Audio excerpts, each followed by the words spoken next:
Hey, I hope you guys had a good weekend. As usual, if you guys have any questions about the material, about the videos, about something you want me to do better, please don't hesitate to ask me. This week is gonna be really, really nice outside.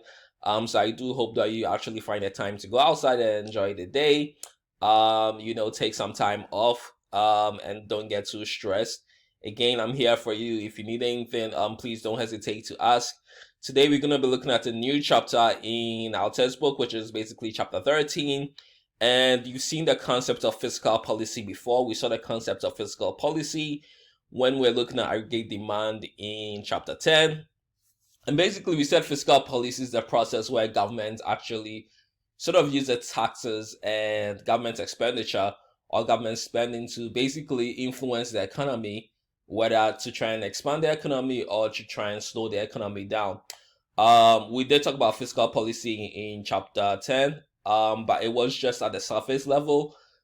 Today we're gonna delve just a bit deeper into what fiscal policy basically entails, right? And again, if you have questions, don't hesitate to ask and send an email or just go talk to the SI.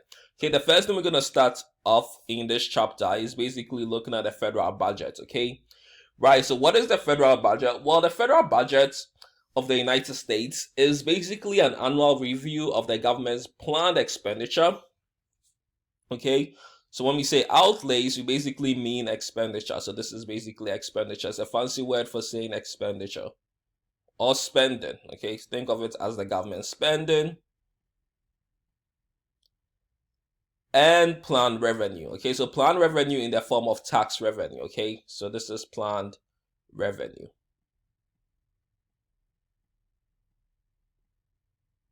Okay, so remember that the government basically gets revenue from taxes. Okay, so that is revenue to the government. Okay, right. So revenue is mainly gotten from individuals and businesses or corporations paying taxes. Okay, right. So that is the federal budget. Okay, and the federal budget is always an annual review. Okay, it's always annual. Okay, so this statement here is really crucial. It's always annual. Okay. Right, so that is the federal budget of the United States, right? It's made up of expenditure, government expenditure, and government revenue in the form of taxes. Okay, so that is the federal budget. Now, the next thing we need to look at is what's the purpose of the federal budget? Well, the federal budget basically has two main sort of functions it sort of performs. The first one is basically to finance federal government programs and activities. Okay, so initially when the federal budget was put in place, that was the sole purpose of the federal budget. Before the Great Depression, just a bit of economic history there. That was the sole purpose of the federal budget, essentially just to finance government programs or basically to finance government expenditure. And that was why the federal budget was basically put in place. Okay, so examples of federal government programs we have essentially unemployment benefits,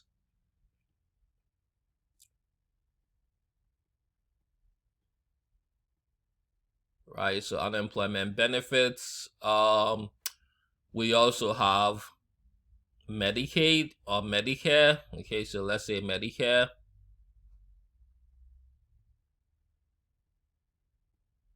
Okay, we have food stamps.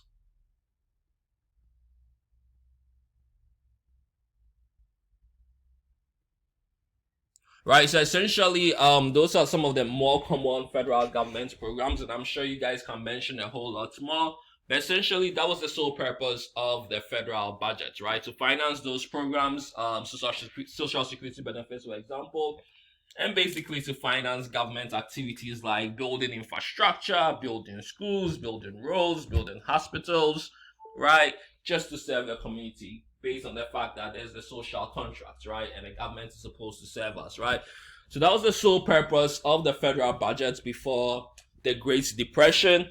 But after the Great Depression, most economists and most politicians actually realized that you could use the federal budget in actually maintaining macroeconomic objectives. Okay, so when we talk about macroeconomic objectives, right, the federal budget is used to promote economic growth,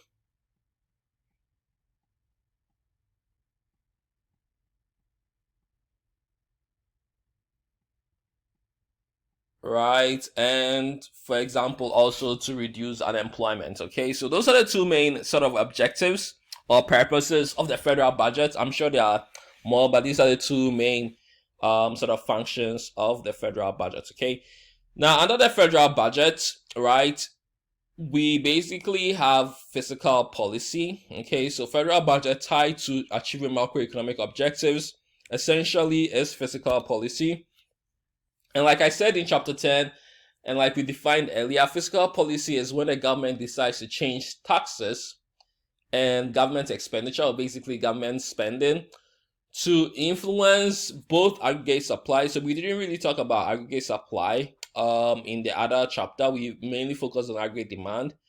But to some extent, you can actually use fiscal policies to influence aggregate supply as well. But it's really minute and it's really minuscule, so we rarely talk about it. Right? But to influence both aggregate supply and aggregate demand, again, how does fiscal policy actually influence that? Well, if the government increases taxes, for example, okay, people will feel less wealthy and hence they consume less. Now, if people are consuming less, aggregate demand will actually decrease, for example, okay? Right, and if aggregate demand decreases, we know that GDP tends to decrease as well, okay? Right, so for example, increasing taxes influences consumption, which influences aggregate demand and hence influences GDP, right? So that is the essential sort of definition of fiscal policy, okay? Using the federal budget through changing of taxes and government expenditure. Remember, the federal budget is basically made up of expenditure and tax revenue as well. Basically using those to actually influence the economy through aggregate supply and essentially aggregate demand.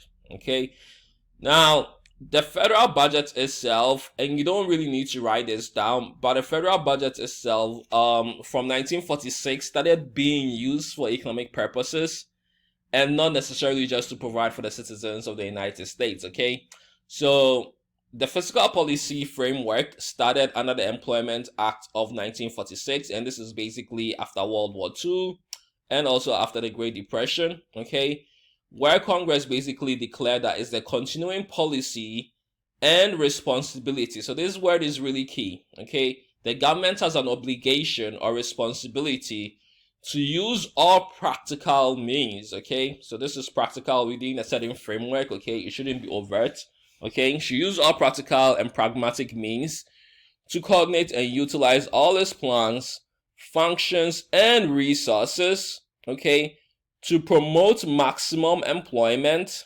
okay, production, and purchasing power. Okay, so there are three things the Employment Act of 1946 basically mandates government or the federal government to basically do, right? Basically suggests that the government should actually maintain low unemployment. So there are three things, right? The first is to maintain low unemployment or look for maximum employment. Okay, the economy should grow and expand. So that is due to production. Okay, so the government should ensure that through the federal budget, the economy is able to grow and expand. Goods and services are able to be, more goods and services are able to be produced, right? And also to maintain low inflation. That's what we mean by purchasing power. Okay, remember, if inflation is low, purchasing power tends to be high. And inflation is high, purchasing power tends to be low. Okay, so those are the three things the federal budget, through fiscal policy, right, and through the Employment Act of 1946, right, mandates government to do. Maintain low unemployment rates, ensure economic growth and sustainability, and also to ensure low inflation. Okay, so the government's budget does not necessarily provide for us or provide for the citizens of the United States anymore. Well, it's not the sole purpose, but economic policy through these three things are also sort of the purpose of the federal budget. Okay, now in 1978 this was amended, and it was suggested that unemployment rate, the target unemployment rate, should be about 4%, which is pretty low and quite to some extent difficult to reach.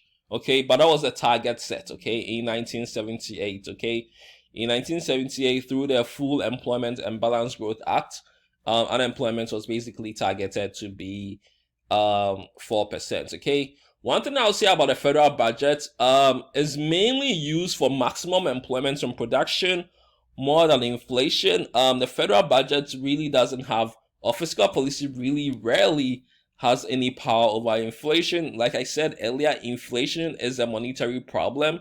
So that has to do with the Federal Reserve and monetary policy, and we'll actually look at that later in chapter 14. Right now, who actually sets up the federal budget? Well, it's usually set up by the president, but the president, through the Council of Economic Advisors, actually set up the federal budget. Okay. The Council of Economic Advisors was actually established in the Employment Act of 1946 as well, and is largely made up of economic professors. Hopefully, I get to be part of them someday. Okay. Right. It's largely made up of economic professors from the very, very top universities who take leave and basically serve on this sort of committee, right? So what do? They basically look at the economy and keep the president informed about economic conditions, okay? Right, so this economic intelligence activity is one source of data that informs the budget making process, okay? So basically the president listens to his economic advisors, right, about how the economy is going or how the economy is basically doing, and he sets a budget accordingly to sort of, maintain economic growth or economic standards to some extent with the help of his Council of Economic Advisors, okay? So the Council of Economic Advisors basically control, well, I wouldn't say control is a really strong word, but they basically help in terms of setting up the federal budget, okay? So now let's look at the federal budget of 2020, right? So this is not in your textbook. This is data actually collected. And this data is easily available online. You can go to the budgets of just Google budgets of the United States and you'll be able to see it. It's pretty easy, right? So highlights of the 2020 budget, okay? The projected fiscal federal budget has receipts, or let's say revenue, okay? So every time you say receipts, you basically mean revenue.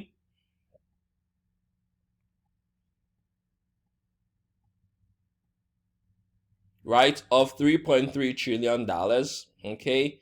Outlays or expenditures, again, every time you say outlays, we mean expenditure, right, of $6.6 trillion. And again, once again, the federal government is running a deficit of $3.3 trillion, okay? So initially, outlays or expenditure was projected to be much lower than $6.6 trillion, but majority of the huge deficit or majority of the huge expenditure is coming from the CARES Act.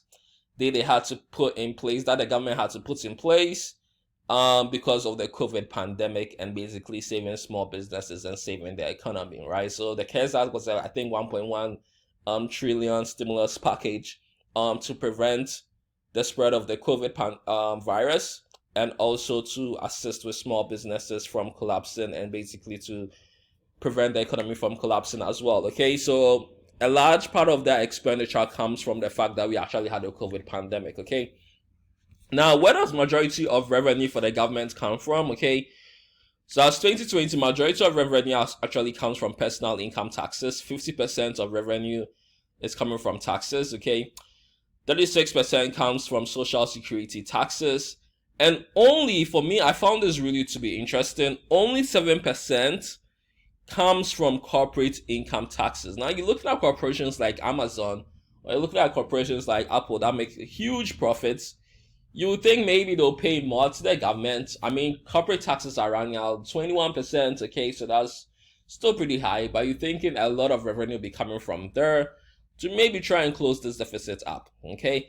But majority of revenue comes from personal income taxes, which I think is pretty interesting, okay? Well, what about outlays, right?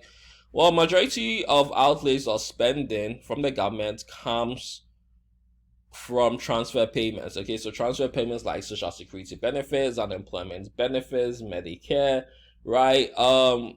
These are transfer payments, and 58% of government expenditure is basically tied on that. The rest comes from expenditure on goods and services. So, for example, military spending or the buildings of infrastructure, building on roads, building schools, building hospitals. And quite a sizable amount, not too big, but quite a sizable amount also comes from debt interest. Okay, so the government has accumulated debt due to the fact that there's been a fiscal deficit, and it has to pay interest on that debt as well. Okay, right. Now, how's the federal budget set up? Well, the federal budget for 2020 is set up for basically by the same structure just as the federal budget in 2019 and 2018 and the years prior. Okay, in February, the President of the United States, in consultation with the Council of Economic Advisors, sit down and they basically come up with a budget proposal, and they propose this budget to Congress. Okay, so they come up with, you know, a sort of like a budget draft. Okay, and basically propose this to Congress. And Congress basically has roughly 6 months from March to September, right, to basically sort of deliberate on this budget. Okay, so they make amends to it, they debate the budget, they change a few things, right? They reject a couple of things. And again, like I said earlier, this essentially could be February of 2018, right? So it doesn't really matter what the year is, but we looked at the budget for 2020, hence we have 2019 here, but it's the same process. Okay, President together with the Council of Economic Advisors proposes a budget in February.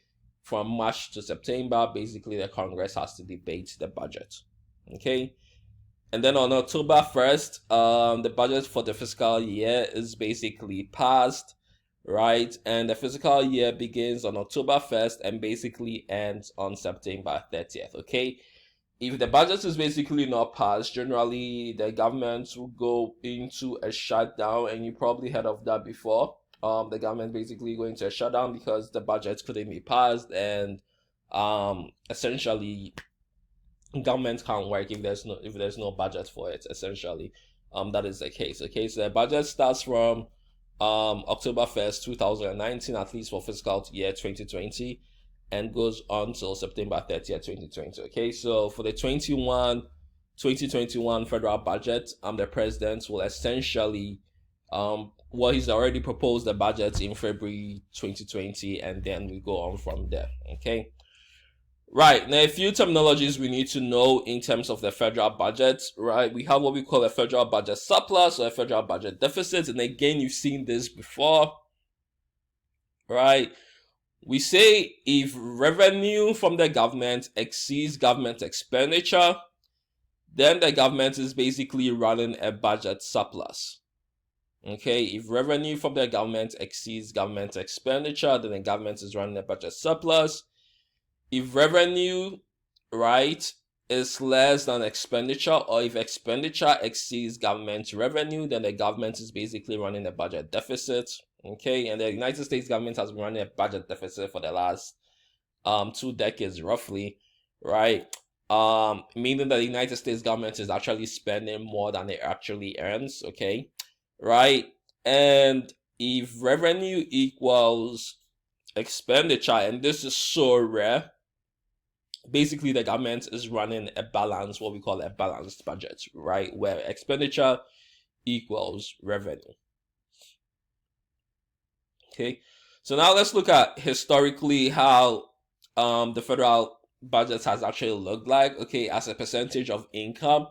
Okay, right, if it's below 0, essentially basically it means that the government is running a budget deficit. And as you can see clearly from the late 50s, the government has actually been running a budget deficit for quite a while. So we had a Clinton era, which was in the mid-90s, and we actually had a budget surplus. Okay, as you can tell, during World War II, the government actually had to run a large budget deficit, mainly to finance the war in Europe and the war in the Pacific as well. Okay, right. So the budget deficit was pretty huge. Also, the budget deficit was pretty huge during the financial recession, where the government actually had to spend a lot of money to try and get the economy out of recession. Okay, so generally you'll notice during a recession, the budget deficit basically exacerbates, it gets worse. Okay, and during the Great Depression, for example, you can see the budget deficit being pretty pretty huge as well. Okay, but it's not been as huge as at least the budget deficit as a percentage of GDP has not been as huge as during the wartime, in the mid 40s. Okay.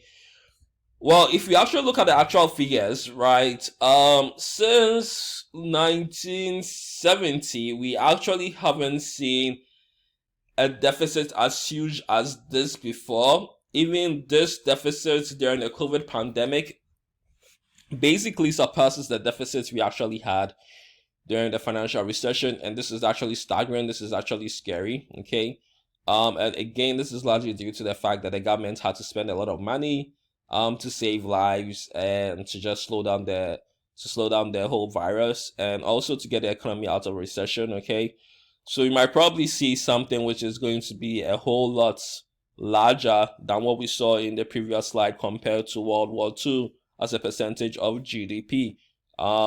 And again, this is due to the pandemic, and again, like I said, we actually live in unprecedented times. We've never seen this before, and it's pretty interesting what is happening right now. Okay.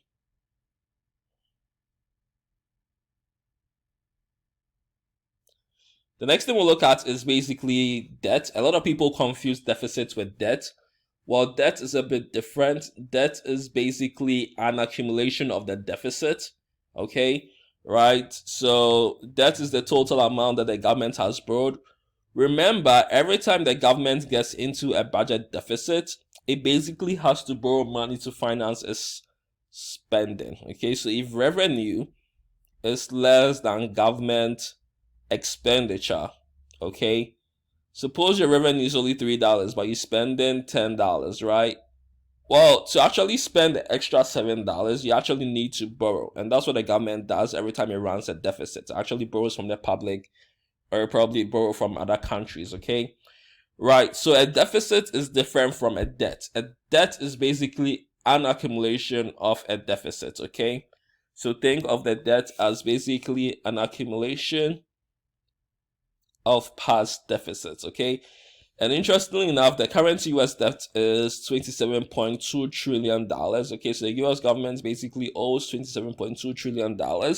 Okay, and if you look at the population of the United States, it actually means that everybody in the United States actually owes $82,273. Okay, so that's how much each person in the United States basically owes. Okay, each single person, including children, including adults, including very, very old people. Every single person owes $82,273. Okay, maybe we should set up a GoFundMe to help pay for the government debt. Okay, right.